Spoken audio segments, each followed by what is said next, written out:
Did you know that people have lived on Guam for nearly 4,000 years? When the first people arrived by at least 1500 BC, they were already excellent fishermen. The ancient Chamoru fished for all of the ordinary reef fishes and even for some extraordinary reef fishes. Archaeologists who analyze fish bones tell us that the ancient Chamoru caught the bumphead parrotfish, atuhung, and the humphead wrasse, tangisan, throughout the pre-contact period. Atuhung can weigh 100 pounds and tangisan can weigh 400 pounds.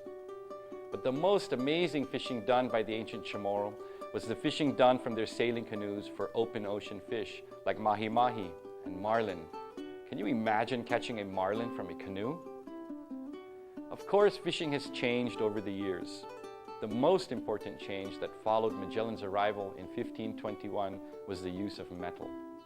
The Chamoru immediately understood the value of iron, and they gave food to the Spaniards in exchange for nails, which they made into fish hooks. It's been almost 500 years since Magellan arrived, and there have been many other changes in fishing gear. But the remarkable thing is that there are still fishermen who learned how to do the old methods and some who still use the old methods. I've been talking to some of those fishermen. Ray Topasna is a southerner.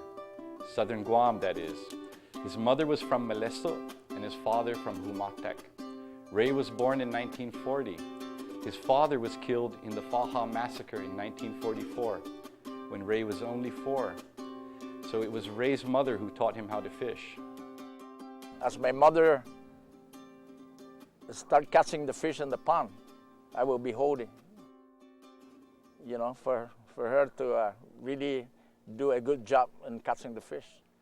Now when we take turn, when she holds this, because she actually will teach me so that next time around I can go by myself and actually do fishing, because you know it's my mom. Now she's teaching me all these things so that I can go out by myself and my brother. How would she capture the fish that when she would be fishing with that method? Usually we always carry extra cloth, and I will take this thing out from the torch so that I can demonstrate how my mom will get into catching the fish. No spear. She will wrap her hand with the cloth to protect from eel, so that when the eel bites, it just bites the cloth. Yeah, probably we can penetrate, but not much to really hurt you. So she grab hold of the cloth right here. So when we flash, you know, the pond, then the fish will go and hide. Then my mom will go inside and feel, and when the fish wiggle, then she knows that there's a fish there, so that she can grab on the tail. Then she will extend her other hand in and grab the head of the fish, then comes up. And this is the real thing that I was watching my mom. She'll grab off that head and bite the head of the fish to kill it. And then get the guagua, because we have a guagua. I am the guagua man. So we put that into the guagua, which is the basket. What do you call that fishing technique in Chamoru? Taka. Taka. Taka means you go, dig your hand into the hole, get to the fish, and that's what you call taka. From your memory, what types of fish did she catch when she utilized that technique? Those techniques, you can only catch most of the fish. Palaxi, which is the family of parrotfish. The sezon, which is the family of the smaller manyak that grows up to be sezon. Kichu, which is the striped fish. And you can also catch sihik, which is also a long striped fish. And that's the five or four types of fish that you can catch. Ray and his brothers, Albert and Jose, were known for fishing for a tulay, or big-eye scad, commonly called mackerel on Guam. They fished with a long net known as a Chenchulu. The Chenchulu was used as a surround net. Once the atulay were corralled in the Chenchulu, the men harvested them with scoop nets. Chenchulu. The Chenchulu doesn't, the mackerel doesn't get stuck, so it gotta be smaller than than the head, so that when you corral the mackerel, the atulay, then nothing gets stuck. But you have to corral it and put everything in a circle, and then you take the scoop net. So I can use the manyahang net to scoop out the mackerel inside that big circle of mackerel net, the Chenchulu. So when you would fish for a tulay and you're using the Chenchulu, you're fishing in deeper water? Yes. Are you utilizing boats? Yes. And how many men would you have on the fishing crew? We usually have about 12 of us. Sometimes we have 14, but hey, my brother, my two brothers, myself, and a couple of guys, we can catch it in 8 of us. But because when you put it on the boat already, set it up, all you have to do is go sideways, 2 boats go, put down all the Chenchulu, and then corral the mackerel. The Topasna brothers were careful not to enter another village's waters without being asked to do so. They had respect for the fishermen of other villages. Well, usually our jurisdiction on the Chenchulu, which is to catch the mackerel, we have it in Yumarak, and we have it in Seribe, and we have it in Marisu during my time. And then Marisu, some of the Marisu residents, bought themselves a mackerel net with the Chenchulu. Now, using a Chenchulu is that you just don't go to some other areas and just use your Chenchulu. You have also this kind of respect. You have to respect people on their residence, all the bays like Talafufu, Ilik,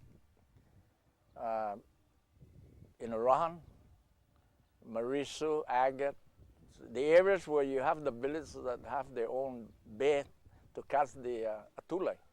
You have to have respect. So when Marisu people call us to catch the mackerel, we have to tell them, I said, is there anybody there that can catch the mackerel? When they say no, they are busy, then we take our net and go to Marisu. When anyone calls us, the first question that we're gonna ask them is that, are you sure there's nobody to catch the mackerel? Check the guys that have net at Inrahan. And if there's nothing and you still want us to go there, we'll go there. There's a respect among for our family. We respect those things. We always ask before we go, because we don't want to go there and then people will start arguing about why is it that we are there. So we have respect. Not only where the Topasna brothers fished, but also how the fish were distributed. That's all a part of traditional fishing. 1/3 of the catch goes to the people. 1/3 of our catch goes to our divers. And the other third, which goes to the net, the boat, all the equipment that's been used. That's the 1/3. So we call that patti. We put it into a 3 patti. And then the 1/3 is for the people. Then we take names. We take all the names that are there on the family who are there. And then we take the names that all our visitors that are coming in. So we take all these names so that we don't duplicate, you know. We try to make them honest that when they get in line, we don't want them to come back again and take another share. So we have names. It's like Tainatongo, check mark. Here comes the Tainatongo family. Get in line with their kids.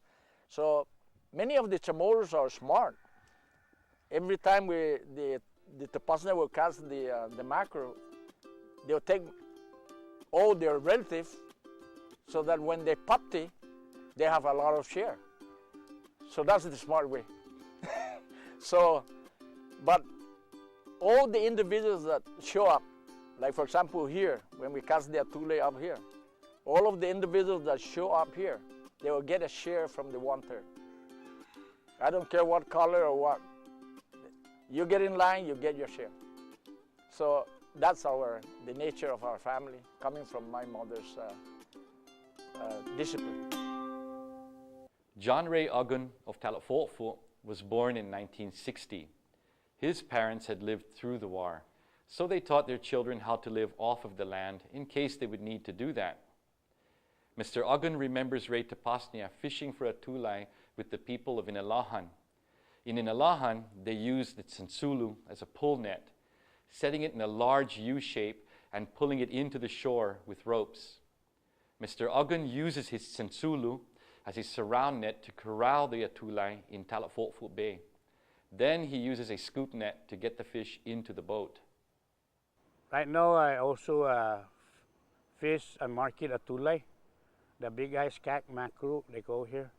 I have experienced how the old method with the Inoran people and the former mayor Topasna, when they go out there and stretch it, and then they stretch the rope in, and then everyone in the community help out pulling it in, and when it gets stuck, they send a diver and unstuck it, and then when it's coming to shore, that's when they collect all the fish.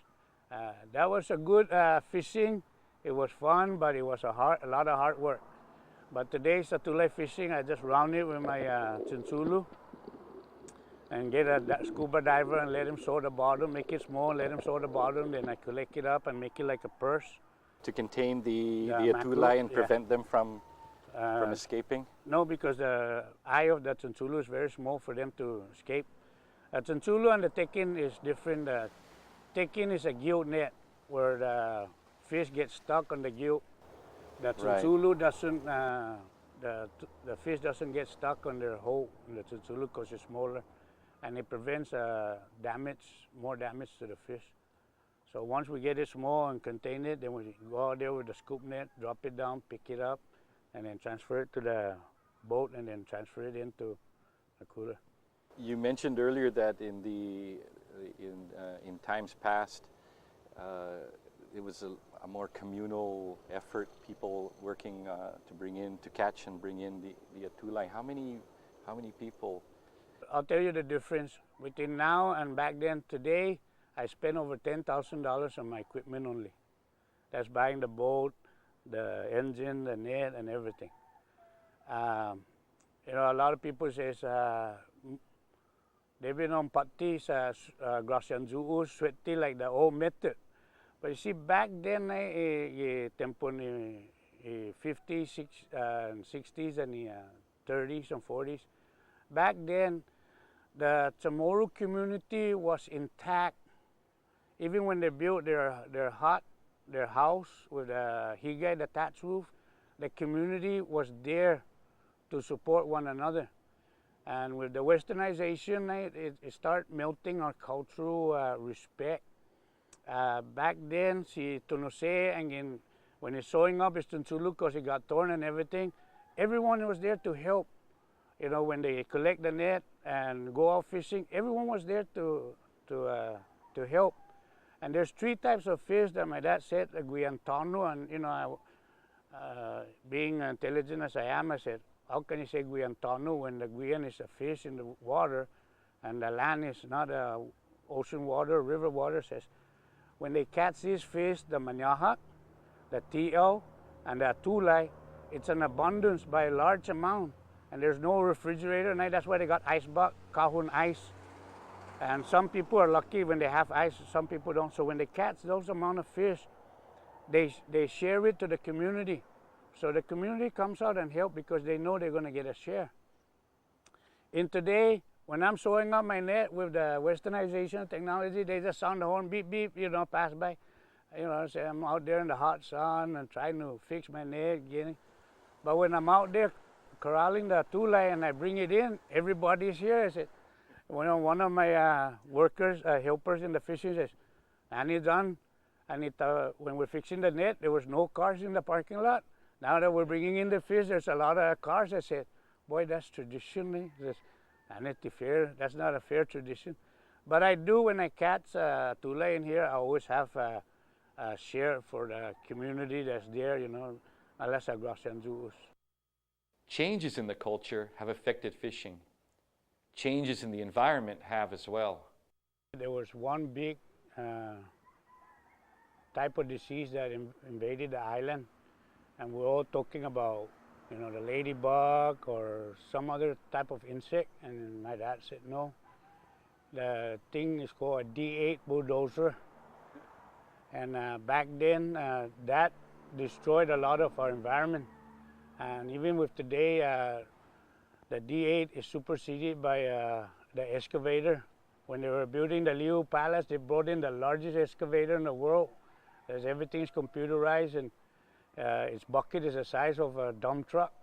But back then it was just a dozer. So a lot of the destruction of the environment caused a lot of detriment to fishing habitat, especially like if you have a river, the water silt from the land goes down the river. When it rains, it goes down to the river and then out the river, out the ocean.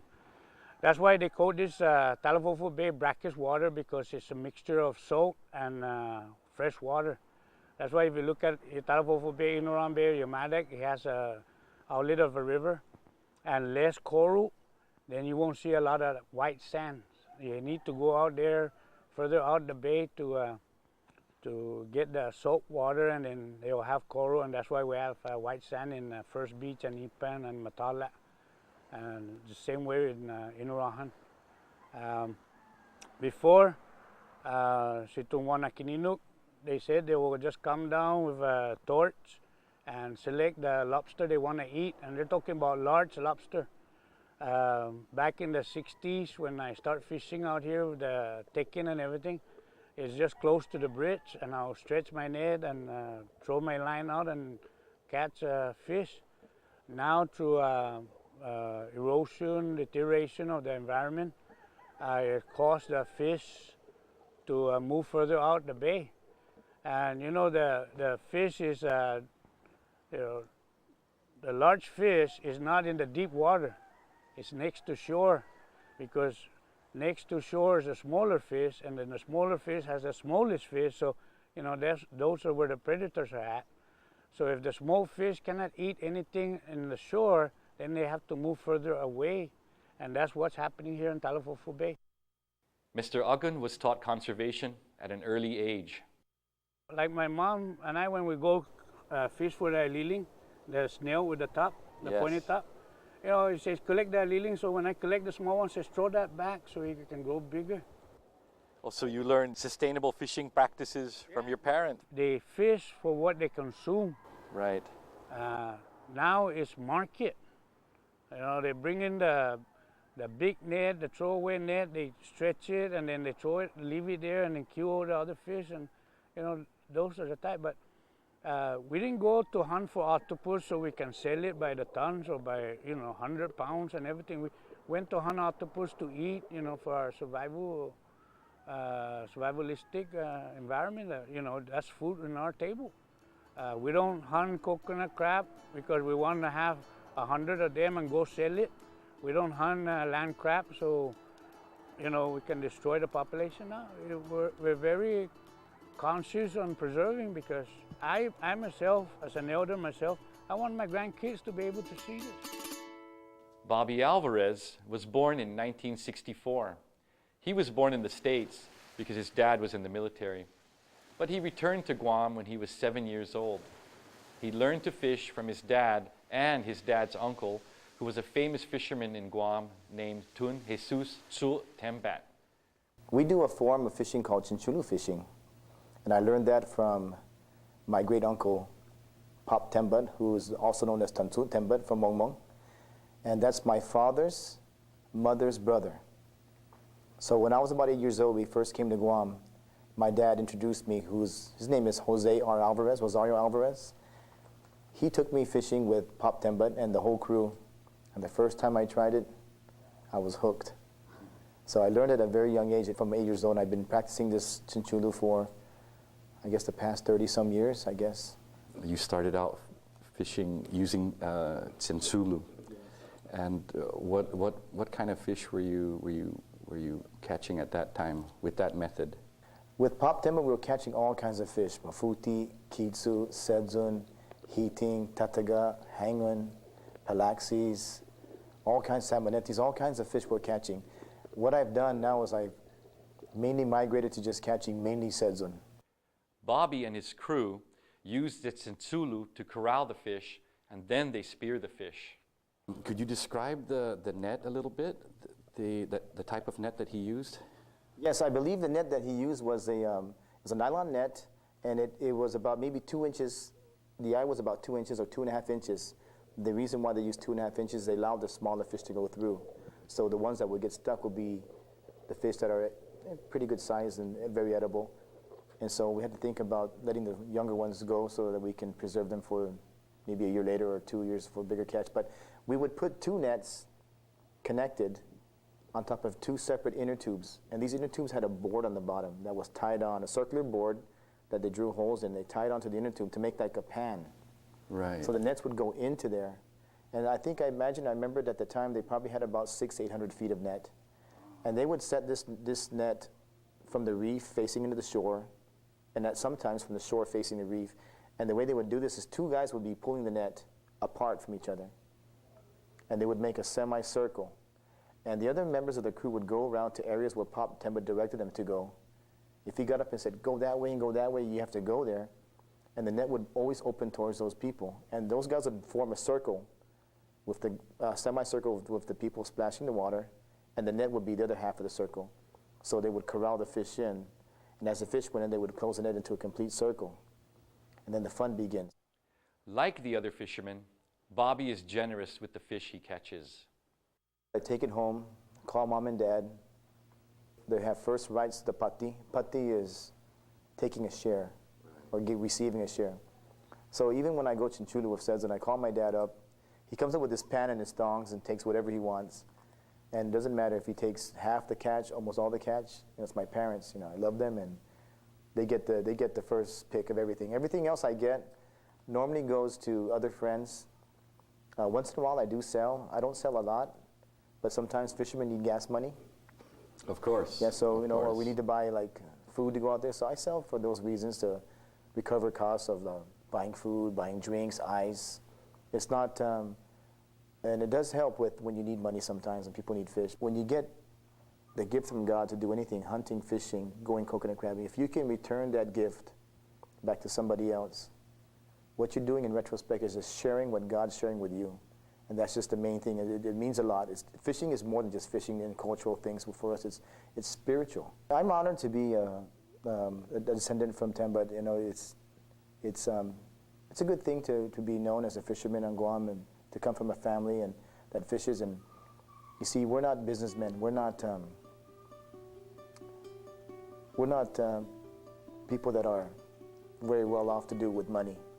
But the one thing that we're rich with is just, I guess I would probably say that we're rich because we have good families around us. We're rich because we have good people around us, good friends. I would like to end the program with a chant titled Lain Tembat, Son of Tembat, which is a chant of thanksgiving used by a fisherman after he has returned from a successful fishing expedition. In a very real sense, these fishermen honor their ancestors who have passed down the traditional fishing methods.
In